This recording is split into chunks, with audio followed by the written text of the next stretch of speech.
Hello everyone, my name is Deepak Kumar और आज हम करेंगे गणितम मंजरी जो कि नया सिलेबस है क्लास 9 का। उसे एक्सरसाइज 2.2 क्वेश्चन नंबर 4 करेंगे। इससे पहले के सारे पार्ट्स मैंने पिछली वीडियो में करा दिए हैं। तो क्वेश्चन नंबर 4 क्या है? The difference between two positive integers is 63। Difference का मतलब क्या होता है? सबसे पहले ये समझ लो, डिफरेंस का मतलब होता है माइनस। कैसे? अगर किसी दो नंबर में डिफरेंस बताना हो कि अगर 7 और 10 में कितना डिफरेंस है, तो 3 का डिफरेंस है। कैसे पता चलता है? माइनस करके, कि 10 में से माइनस करेंगे 7 को तो 3 आ जाएगा, तो 3 का डिफरेंस हो गया। तो डिफरेंस का मतलब होता है माइनस करना। इसके बाद between two positive integer. Positive integer मतलब कि पॉजिटिव कोई नंबर है उसको माइनस करके, दो नंबर को माइनस करके हमें मिल क्या रहा है? 63 मिल रहा है। The ratio of the two integers is 2:5। अब उनके रेशियो दिए हुए हैं कि एक का है 2 और एक का है 5। Find the two integers. अब दोनों इंटीजर्स को फाइंड करना है, तो लेट करेंगे। Let the first integer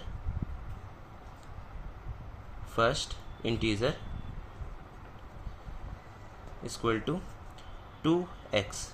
x क्यों लिया है? क्योंकि हमें पता नहीं है कि इंटीजर क्या है, हमें बस पता है कि रेशियो उसका क्या है। जब भी रेशियो वाली बात आती है तो रेशियो के साथ x लगा देते हैं। इसके बाद लेट करेंगे लेट द सेकेंड इंटीजर। अब इंटीजर दूसरा क्या हो जाएगा? 5x हो जाएगा। अब ये जो है, ये हमारा है 63, पॉजिटिव है। तो पॉजिटिव कैसे आएगा?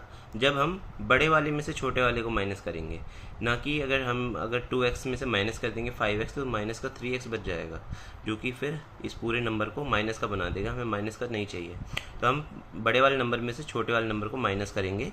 तो 5x माइनस होगा 2x से, और आएगा हमारा क्या दिया हुआ ये कि दो नंबर को माइनस करके क्या आ रहा है? 63। पहला नंबर ये हो गया, दूसरा नंबर ये हो गया, और 63 आ रहा है।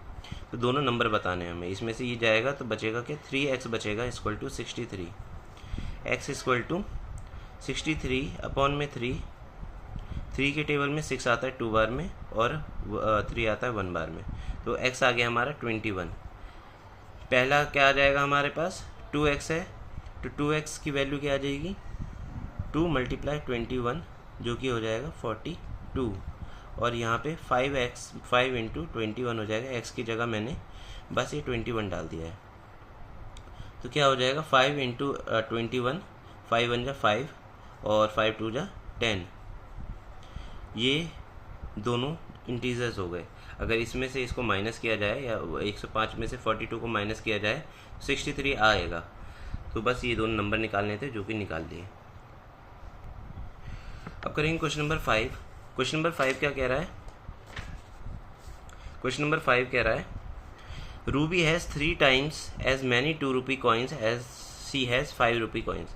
अब जो रूबी है, इसको थोड़ा समझना है कि 5 रुपी कॉइन, इसके पास 2 रुपीज़ के कॉइन्स भी है और 5 रुपीज़ की कॉइन्स भी है। तो ये 5 रुपीज़ की कॉइन्स जो है उसके पास, Ruby has 3 times as many 2 rupee coins। उसके बाद अगर 5 रुपी कॉइन जितने भी है उससे 3 गुना ज़्यादा है 2 रुपीज़ के कॉइन्स।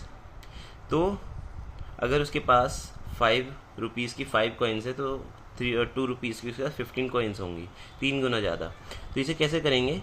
और क्या बोला है? If she has a total 88 rupees. अगर उसके पास 88 रुपीज़ है, तो how many coins does she have of each type. तो उसके पास 2 रुपये के कॉइन कितने होंगे? कॉइन्स कितने होंगे? पैसे नहीं पूछा है, कॉइन्स पूछा है कि कितने होंगे।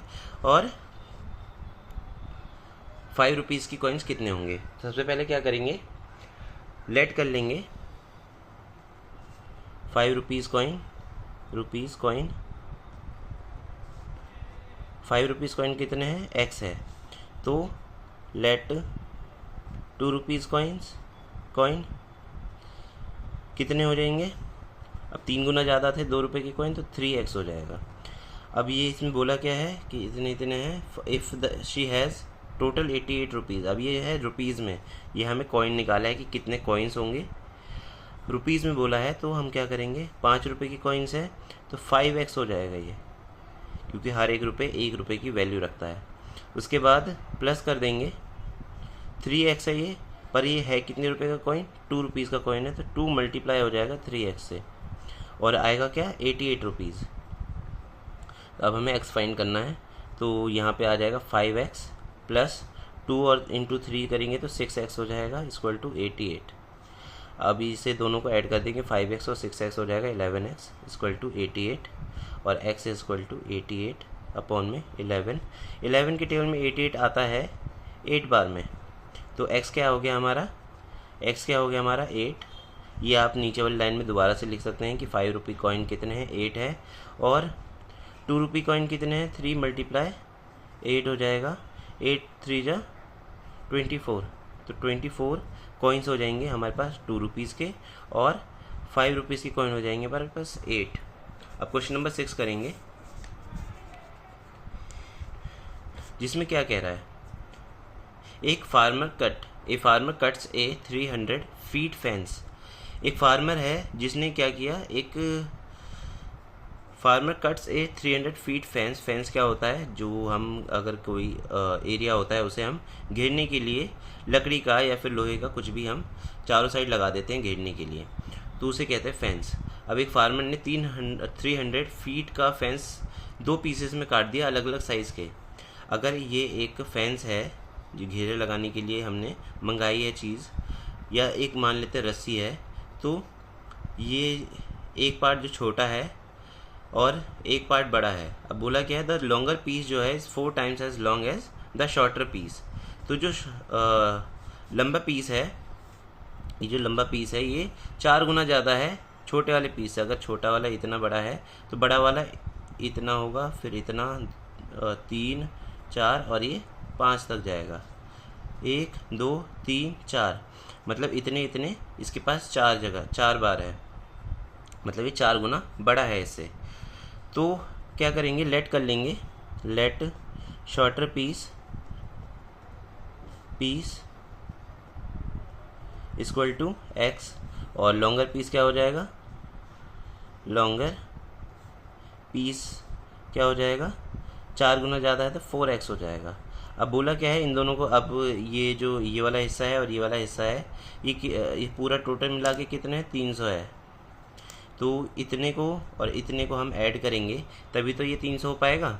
तो कैसे करेंगे, यहाँ पे पहले इसको और इसको ऐड कर देंगे, x प्लस 4x बराबर किसके होगा, इस पूरे के, तो ये हो जाएगा 300। अब ये हो जाएगा 5x, x और 4x, 5x हो गया 300, x equal to 300 divide by 5 से इसे डिवाइड करेंगे, 5 के टेबल में आता है ये 30 आता है 6 बार में, और ये 0, तो x हमारा क्या हो जाएगा, x इक्वल टू 60 हो जाएगा। अब जो शॉर्टर पीस है वो क्या हो गया 60 हो गया, और जो लॉन्गर पीस है वो 4 इंटू 60 हो जाएगा, जो कि क्या हो जाएगा 240 फीट, और ये भी फीट।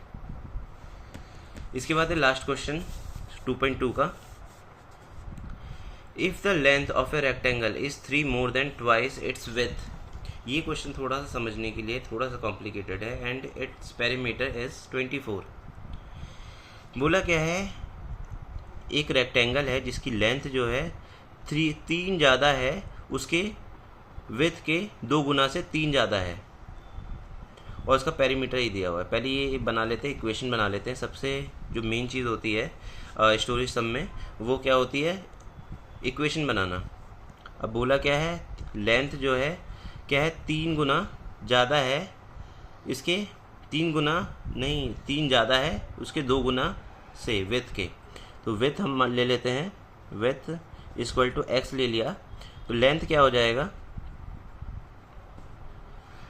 क्या बोला है उसके 2 गुना से, इसके 2 गुना से मतलब 2x से 3 ज़्यादा है, 3 more than twice its width plus 3, तो ये बन गया हमारा लेंथ आ गया, ये हो गया हमारा विड्थ।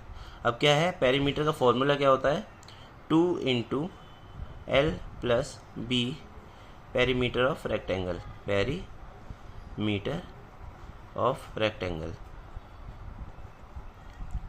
तो यहाँ लिख देंगे पेरीमीटर ऑफ रेक्टेंगल की जगह 24 बराबर हो जाएगा, इसकी जगह ये 2 लिख देंगे, ब्रैकेट एल क्या है हमारा 2x प्लस 3, और प्लस हो रहा है बी, ब्रेथ क्या है हमारा एक्स, बराबर किसके हो जाएगा 24 के, 24 इसका पेरीमीटर है, तो इस पूरे के बराबर हो जाएगा 24।